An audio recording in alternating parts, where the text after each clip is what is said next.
Okay, welcome back. And back on the program with us for another visit is Alan Watt. Alan has his own radio program, is widely read all over the Internet, has much to say about many things. It's always interesting to hear what Alan has to say. He has a large listening audience, and we're glad to have him back with us tonight. Hello, Mr. Watt. Hello. It's a pleasure to be back. Thank you, sir. And you're in Canada, and it is cold. Has the weather been a little aberrant, as they say up there as well? It's aberrant because they've been spraying the skies like crazy, and for 10 years they've been doing it pretty well daily across the planet. And you can actually tell when they're building up a storm by the shades of the trails they leave behind them, and when they really go at it, and then the big storm winds come up. And they were trying like crazy for this last week to build up the storm. They almost succeeded. Some of the trees went over. But it kind of faded away. Now it's sort of gone south again down your way.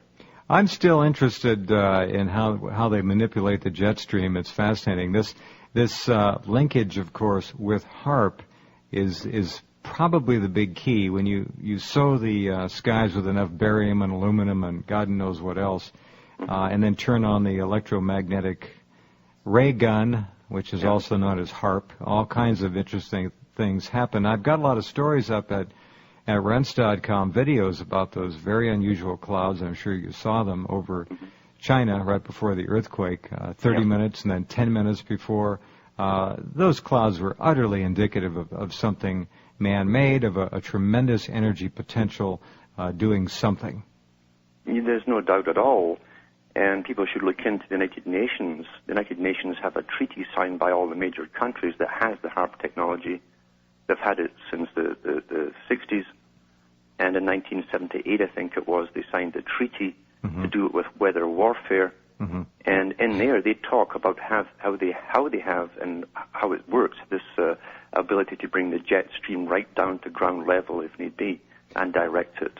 And that's very interesting because that treaty, it was actually quite amusing. It still is to read because it outlawed things that were allegedly impossible to do. That's right. Quite funny. And by the way, if the jet stream is dropped down, I don't know what its normal height is, Alan, but if it's dropped down to ground level, I don't know what a force 5 tornado's winds are. I think they're 600 or 700 miles an hour. That's what we're talking about. The jet runs at around 600 miles an hour. And if it were dropped down to the ground, it would simply scour the ground like a huge scrub sponge. That would be the end of it. Yeah. Well, they had that new phenomena. We're in an age of new phenomena. And the new phenomena was when the swath cut through forest in a straight line for miles upon miles. And this came out about 8 years ago.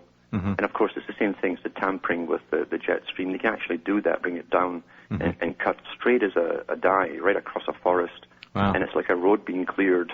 It's quite amusing to know. I didn't see those pictures. That's interesting. I didn't know that. If one studies the skies, and there are some excellent sites on the net, just do a search for weather control or weather wars, and look at the bizarre clouds. And then remember what it was like when you were a kid. Most of you used to look up at blue skies and white clouds. Now you look up at muck. And you don't understand. Most younger people don't understand what clear blue skies are like. When it happens, it's a real blessing. Now, you mentioned something earlier, and in fact, I think we talked about this a bit last time. The controllers have the populace now right precisely exactly where they want it. The dumbing down is fait accompli. The school systems, of course, have been working on this for a long time now. The curricula is such that the people graduating, if they graduate at all, don't ask questions. They're thoroughly reactive beings. They're not proactive. They're easily programmable with advertising stimuli, you name it, and they go out and they're just triggered. It's like shooting fish in a barrel or catching fish in a barrel or whatever you do to them. At any rate, it's not good. And I've said for quite some time, I'm sure you've echoed these things, that when the controllers saw what happened beginning in the 90s and saw how thoroughly effective their mass media manipulation and control of the masses had become, they said, well, what the hell? Let's do it. And they also have, of course, their supercomputers, which they run models all the time on the population and how much pushback there is. And when they saw that there was no more pushback to speak of, that was it. Mm-hmm.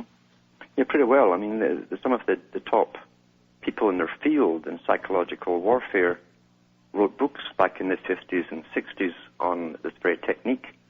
And I think it was actually Bertrand Russell was one of the first ones. Yeah, he was. To write openly about the fact that shortly the public will have techniques used to bring them to opinions, and they'll have no idea that they're actually being manipulated by outside forces, and they'll have no idea of how it happens to them, but they will adopt those opinions thinking that they are their own. Well, that's happened. And he's mentioned the fact that bring all the forces of Madison Avenue, the advertising agencies who understood the society and psychology and behavioral psychology better than any other organization, they bring them on board with the government agenda for global governance. Correct. And they have done that successfully, but they've also gone after the food supply. If you want to really alter the people, and you are what you eat, you go after the food supply. And you see the effects on the people now when they've literally lowered the IQ level in the last few years officially, and we have a new normal, which is about 5 or 6 points lower than the last new normal. So it's working effectively, and we're seeing them coming out in the open now that they have a dumbed-down public who've been mind-bombed, and that really is the word for it. They've been mind-bombed with propaganda and massive TV watching, nature shows, the greening campaign, which is nothing but a new religion that Mikhail Gorbachev talked about creating. And now you've got youngsters growing up who literally will offer themselves to be sterilized to save Mother Earth. This is the old agenda written about hundreds of years ago, and we're seeing it manifest today, so it's quite fascinating. There are so many angles that have been explored, probed, mined, and literally made to perform for these people. They have attacked society as we knew it 20 years, 25 years ago from so many angles. It's just mind-boggling for the average person. If you try to explain to them, they don't want to hear about it. They literally can't wrap their mind around it, and they won't admit that they've been controlled, even if you could tell them about these things. They just don't want to. It's a human ego, controlled. It's also an age where youngsters are born into what seems to be the miracles of emerging electronic devices. Oh, they're fascinated. They're mesmerized by the whole thing. They are. It's a magician's wand, and they have been taught nothing in school about the past. And as you say, they don't want to know. And if you don't know the past, you're doomed. If you don't know what's happened in the last 100 years even, or 200, you're completely doomed, because a war was raging for all these centuries. Right. And it's still raging today. And the results of that war, as I say, are manifesting in our lifetime, with people coming out openly talking about population culling and forced sterilization and the recreation of humans into perfect beings, meaning slaves. Well, they're talking eugenics. It's an old agenda that goes back hundreds of years. Yeah. It does, and that's one of the most difficult concepts to get people to understand, that this is not new. This is a plan that goes well back. Edward L. Bernays, of course, the master of mass mind control and manipulation through the media, was the giant of the last century, and his lessons have certainly been taken and perfected. They are using, as Alan Watt just said, food. They're using the water. They're using the mass media. They're using electronics of all kinds. They're using, I believe, the power grid as well to embed frequencies into every home, every office, every building, which radiate from all the wiring and have an influence, definitely an impact on the people. Cell phone towers, all of you can go on and on and on. The control is so insidious and so dominating now that there is virtually no chance for individuality to bloom and blossom very often anymore, especially when you look at the peer pressure of our young people today. It is ruthless. It is vengeful. It is as vicious as it gets. If you're out of line and you're not in, it's hell for our young people. Yes, it is. And they themselves have no idea that the culture they're born into, which they think is their own age group's culture, is given to them by very old and masterful people. And how, Alan, can any of our listeners talk to our young people about these things when quite literally our young people might as well be hearing about life on another planet? They don't have any experience with it. They think that what you're telling them couldn't have possibly existed. It's too corny, whatever. They just don't have the ability to relate to it. It's a different language to them. So the communication divide becomes ever greater all the time. It's truly amazing. My guest is Alan Watt. We'll pause and come right back with more in just a few minutes.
The issue of fear and anxiety has never been more effectively mined and sown in any public, in any society, on record that I am aware of. Because of the mass media, it becomes a piece of cake to instill and incite and inculcate fear and anxiety and stress continually in a populace, which has been done since 9/11, and even before that, but certainly nonstop since 9/11. And I want all of you to take note that no matter what the venue, those who would sow fear and talk about doom and anxiety are doing you no favors. They're playing into the hands, or are in fact the hands, of the controllers. The game is to desensitize you to fear and Big Brother and control. And repetition is the simple key to doing that. You get to the point where you can only sustain so much fear and paranoia. And then you have to let it go and you accept it. I've had intelligent people write to me and say, oh my God, they're going to come and get me any time now and put me in a concentration camp and probably execute me. And it gets to be really disheartening. There is a place for information. There is a place for awareness. There is a place for disseminating viable and valid data to the best of my ability and other competent broadcasters and journalists. And then there is the other side, and it's the majority. And those are the ones who love to bang the paranoia fear drum to hear themselves, and on and on. And all they're doing is really desensitizing a public, Alan, and you know this very well, to the fear and to the suspicion and to the critical examination of the control being imposed upon them. And that is a disservice, whether it comes from Patriot Radio or the Pentagon press release. It's all achieving the same thing. And that's the most difficult lesson for many, even discriminating patriots, to understand. Mm-hmm.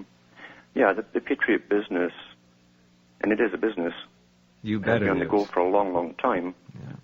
And a lot of its past history isn't something to boast about, especially when a lot of it initially was set up by the CIA back in the 50s and 60s, supposedly under the guise to fight communists by using Christian propaganda at that time. So they were using fronts to fight communism, supposedly. But along with it goes this whole fear and most of the stuff that's sold on Patriot Radio is fear-based. It's panic buying. So you terrify the people, and then here's the solution. Buy this DVD and get the hell scared out of you. And, yeah, that's the whole thing. You couldn't sell most of these products otherwise. Right. You couldn't do it. And, I mean, I could make a lot of money myself if I pushed the advertisers, but I don't. Mm-hmm. And most of the hosts do. They will bring them on as guests to get paid for doing it, and they push the products. The whole idea being, if you trust the host, then you'll buy the product. Right. And the so host I try to separate that all together when I do my shows. But see, trauma, and someone said this recently about what happened after the New Orleans evacuation. I mean, thousands of people were literally uprooted and thrown all over the country without objection. And this person observed this: traumatized people are very easily manipulated and led. And this gets back to all this fear and paranoia today. We're getting fear of the economy, fear of all these coming catastrophes. Where are we going to be able to get our food? How can we pay our mortgage? How are we going to put gas in our car? It goes on and on. That really puts people at a disadvantage. You're not thinking for yourself. Absolutely. And you're being led. And the media will lead you by the nose to the next crisis, the next crisis. See, that's most of it victim is mentality. It's victim mentality, Alan. Yeah. I'm a victim. They're going to do this to me. They're going to kill me. They're going to... Mm-hmm. It's wrong. It's as wrong as it gets. And there are people in Patriot Radio who have made big money on issues that are presented to the public as being vital. But all it does is scare people further and ratchet up the anxiety and the paranoia. And ultimately, it desensitizes them to really caring about confronting the control machines. They say, why should I try? It also stops critical thinking. And that's the key to it. The constant terror stops critical thinking. It's used in psychological warfare on prisoners. The very same technique of blindfolding them, taking them out to get shot. You wait for 5 minutes, they lead you back inside again. Not today. So you don't know when it's going to happen. And eventually you lose control of everything until they can lead you around literally by the nose, and you'll go along willingly because you cannot make a rational decision for yourself anymore. It's a Pavlovian response. You're like the dog that's trained to get your meal in one corner. You always go to that corner. If you move out the corner, you get a shock. And then one day, you get shocked in that corner too, so you thought, I better try another corner to please the master. And you're okay for a week there until it starts shocking you there. Well, eventually, you've been round all the corners. You sit in the middle of that room, and you just shake and quiver. And that's exactly the same formula that's been used on the public today. And they shake and quiver, quoting either news from the mainstream media or news from Patriot Radio or what they think is news, and they'll pass DVDs around. Oh my God, you've got to look at this. Oh my God, you've got to look at that. And it becomes very disheartening to see this. Otherwise, intelligent people acting it doesn't matter who gives you the bad news as long as you get it. That's what the intelligence service knows. There you go, folks. So it doesn't matter who gives you the bad news or who puts the fear or anxiety out there or the paranoia, because that pleases the controllers. They don't care. Be right back with Alan Watt in just a minute.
Okay, back talking with Alan Watt. It's very difficult to awaken people when there's nothing there to awaken. It's very hard to talk to young people when they don't understand the frame of reference that older people, and I'm talking people in their 30s even, have and try to reach out from. The prognosis is not good, Alan Watt. I hate to say that, but it's a very difficult issue. The people who have pulled this off, again, have been planning it, as you rightly point out, for probably a couple of centuries now. Over time, they have time. This is a grand plan of one world government. This is an effort to reconfigure this planet into a plantation planet. A lot of people are going to probably have to be removed. That is, of course, the plan, to reduce the size of the plantation workforce, the labor force, to a manageable size. However big that is, we don't know. We look at biological weapons. We look at, of course, the ultimate means of controlling humankind is through the most vicious, virulent tool of all time, and that is the television. Control comes in many packages, but that is number one. It amazes me to no end. And as you well know, Alan, they are enfolding and embedding into the audio-video of television all kinds of energetic devices, shall we say, that are not charted, that are not regulated, and that are doing some amazing things. I realized it maybe 10 years ago, I don't know. I looked at a television set somewhere casually and found that I could not avert my gaze easily. It was difficult, and it was pure trash on there.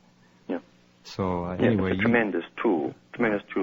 In fact, when they first put it out there, they designed it in such a way that the flicker rate would be within the brainwave's own. Right. You actually have a brain pattern that goes through so many cycles per second, and you don't see the flicker in the television when you watch it. But if you take a video camera and video the television, then you'll see the flicker. It's quite amazing. And the same happens with the computer, and it's designed to put you into an alpha type state. If you have a flat screen LCD, it's not there, but the old CRT certainly has it. Mm-hmm. By the way, the concept of the flicker, it takes about a minute the first time a child, looks at television before their brain learns to sync up with that flicker and go into a deep alpha or even a high theta state. There are 4 brainwave states, beta, alpha, theta, delta.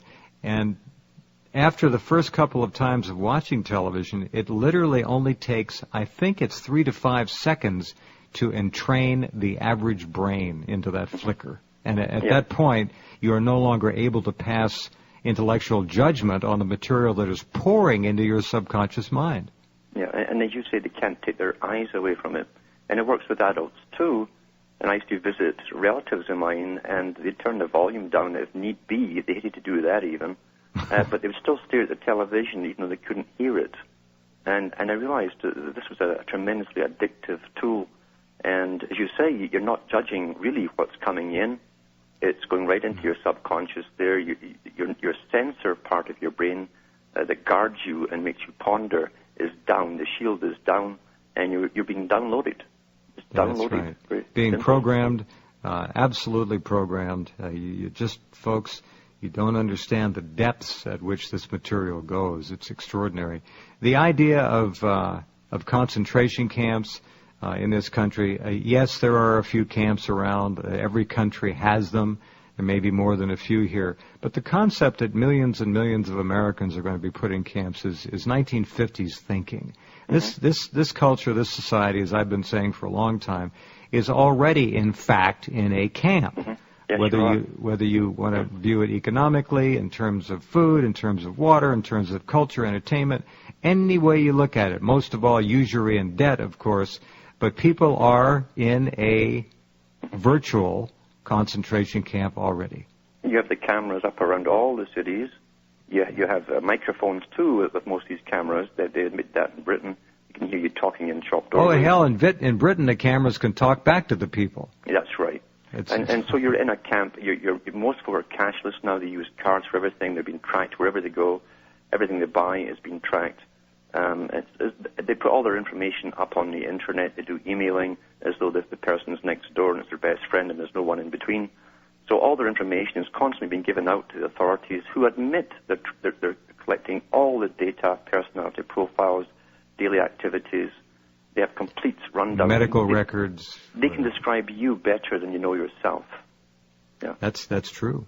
So you're in a camp. You're in a camp. And it's not enough for them. Daily they're telling us the next level and the next level and the next level. And the people are so conditioned to it, they almost yawn.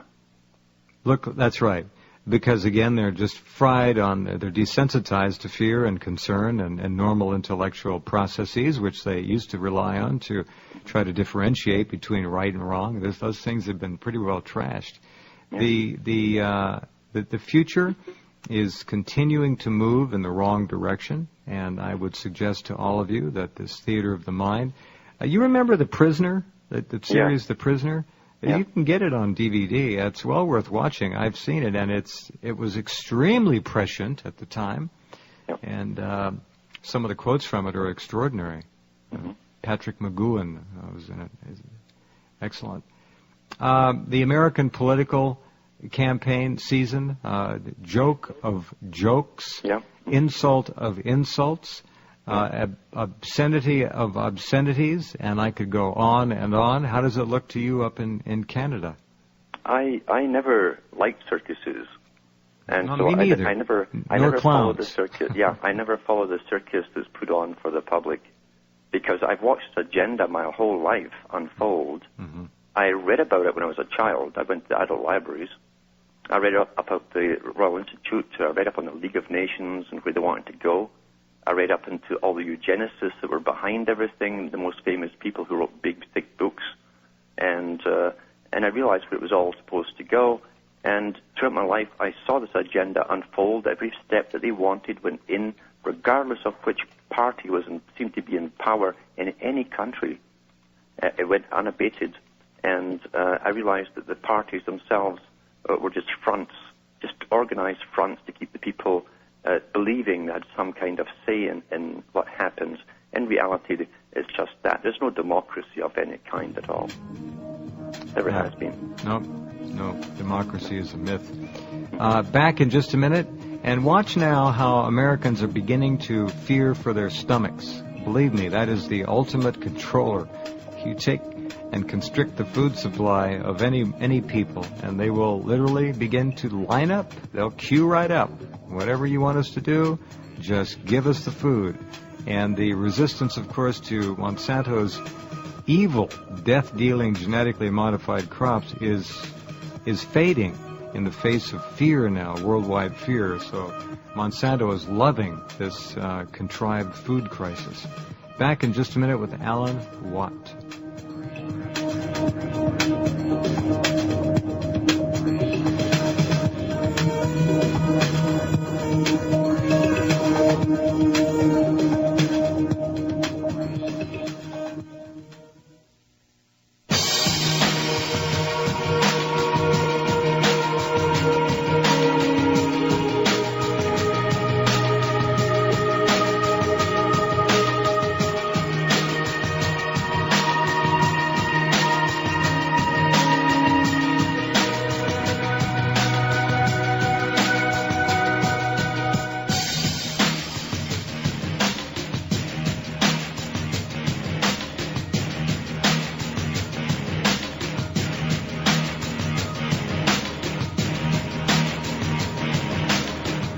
Okay, back with Alan Watt.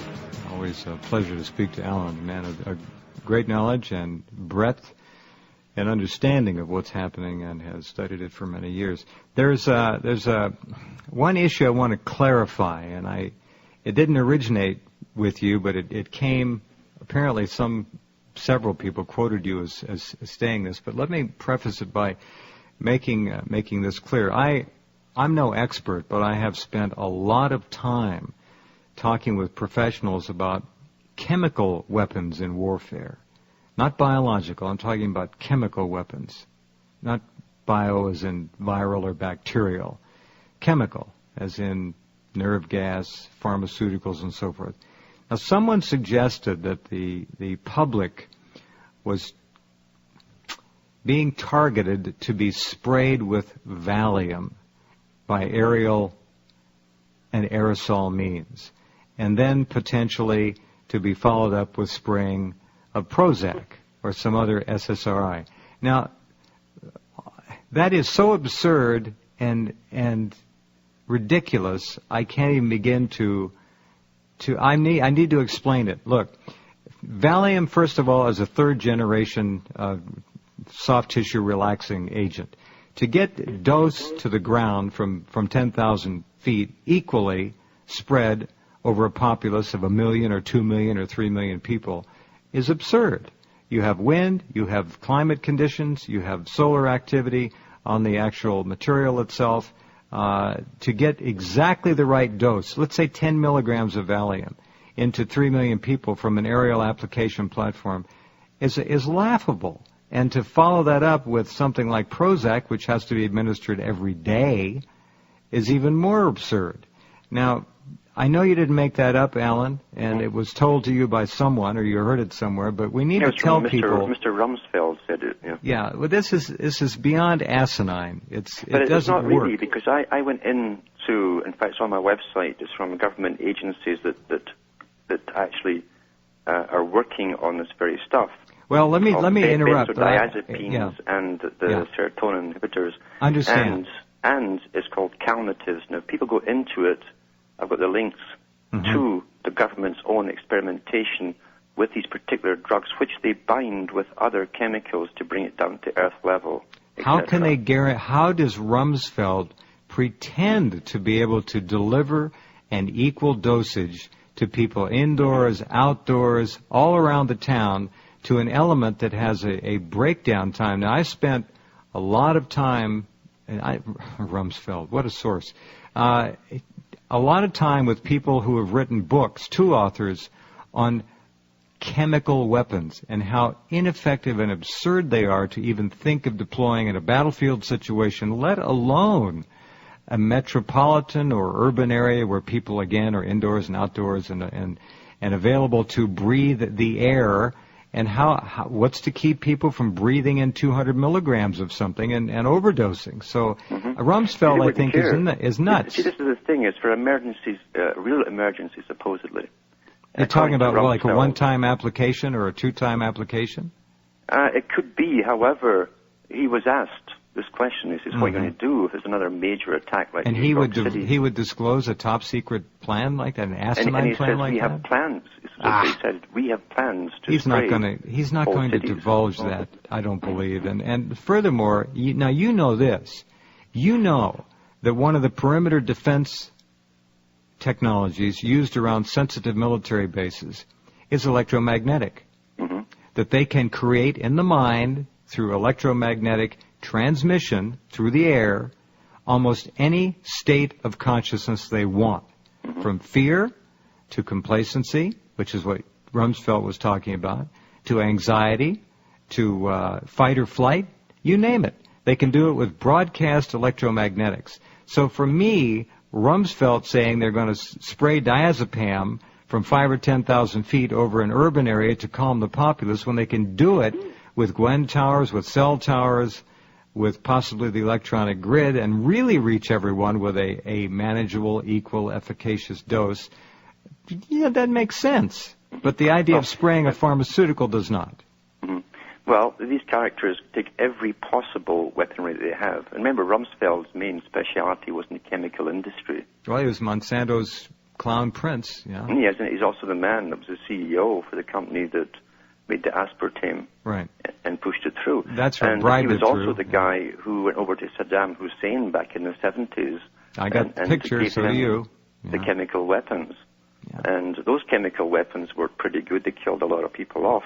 Well, the unfortunate part about that is the Iranians were the ones that used them. And the CIA station chief over there admitted that in a lengthy report. It was not Saddam Hussein who gassed the Kurds. Yeah, they sold it to both sides, yeah. So the thing is, these characters have all kinds of weapons. Well, there's no doubt at all they'll use the silent weapons, the ones that can't be detected so readily. And I've no doubt they already are using ELF and all the rest of it on the public, because some days I get maybe 50 calls from all over the world, and places that are getting heavily sprayed, especially in conjunction with the ELF and so on. People are dead tired, and they have to doze during the day. Right. A lot of them are young people. I would suggest the aluminum and barium are enough to do it. We know that aluminum deadens the frontal lobe portion of the brain that creates initiative, and you've got fluoride. You know, there's an electromagnetic signature for all of these elements, too, and they can broadcast that as well.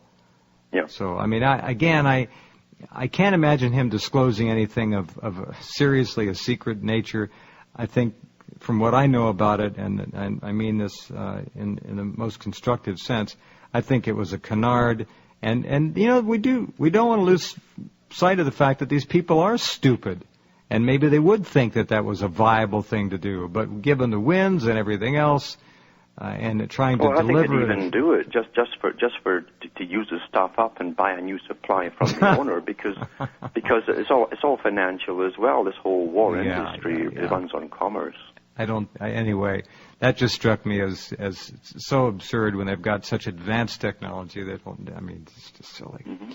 But be that as it may, folks, rest assured that in the case of massive civil unrest, there will be all kinds of advanced electromagnetic weapons turned loose, used upon the populace to sedate them, to calm them, and they're not going to feel like doing anything. And they won't need anything in their water. They won't need to breathe anything to do it either. Unless it's it's not going to be diazepam. If they spray anything else, it'll be a new generation of... They have now, we think of sodium pentothal as being the so-called truth serum. They have combinations now, 4 or 5 different new drugs, which are so far beyond sodium pentothal, it isn't even funny. There is no way for anyone to withhold anything anymore. None. You just can't. If they want it out of you, it's there. So they'll just inject you, and you start talking. It's very simple. I know people who have had this used on them. Anyway, so the idea of a massive civil issue brings to mind people continuing to worry about 80% of the world's population marked for extermination. Not in one fell swoop, but we can certainly see it in fairly substantial chunks. And I would suggest to all of you that the H7N2 variant, the Fujian strain of H5N1, of course, also are moving very, very close now to putting the avian pandemic that we've been talking about for 4.5 years on this program on the front porch. I mean, we're right there, and that's just one means of doing it. Do you think that they're going to knock the population down soon, Ellen? I think they're on a roll to do so, and they've been gearing them up to accept this coming for years. And pandemics, according to people who've written about what a sad thing that we don't have the Black Death, like Charles Galton Darwin did in his book. Prince Philip. And Prince Philip as well, and a whole bunch of them. Pandemics are the ideal way to gradually bring down a population and at the same time get them used to an even more increased martial law and containment within cities. You won't move outside those cities. So rather than a fast cull with the bodies everywhere, they want us to bury our dead naturally, get rid of them. Mm-hmm. And as we're dying off, pandemics are the best way to use they'll make a profit they can spring up every 5 years, die down, spring up again over many years, and it's an ideal way until one generation passes thinking you've always had these pandemics and it's always reducing the population. I see two now in the U.S. They've just passed a law to allow this new chemical, which is an alternative to cremation, supposedly, and it's basically an acid-type-based formula where they're going to put the bodies in it, and you literally get dissolved. So, yeah, it's a tank. I took the article and put it up on my website. It's quite interesting. But I've given the go-ahead for funeral directors over the U.S. to use this stuff. Really? Yeah. Ah, yes. The tank of everlasting life. Well, they used to say when you take it down to the police station, they used to say, we'll take you down to the tank. It'll have a different meaning now. Yeah. So it'd be difficult to talk people into, I guess, they'd rather keep a little bottle of ashes than a little bottle of hydrochloric acid on the mantle, wouldn't they? I think so. Yeah, that would be really nice for the people. It says it does smell a bit, but eventually wears off in time. All right. My friend, we have a minute left. What would you like to leave us with tonight? Anything? Well, the people should really, those who are awake, have a lot to fight for. And that's the whole thing. Stop looking at all the defeats of what you think you've lost. You can think of the human potential of what's been in the past and how all of our ancestors fought hard to bring ourselves up to where we are today. And it's not a matter of fighting for yourself, it's for what's been and for what's to come, and for those lives that still have the right to come along after we've gone. That's what it's all about. Indeed, and step number one is to turn off the television set. Believe Definitely. me. Reclaim your life, allow your consciousness to come back, and allow your children a chance to develop individuality. Thanks, Alan Watt. Great to speak with you. It's a pleasure. Take care. All right, we're going to pause, and we'll be back in just a few minutes.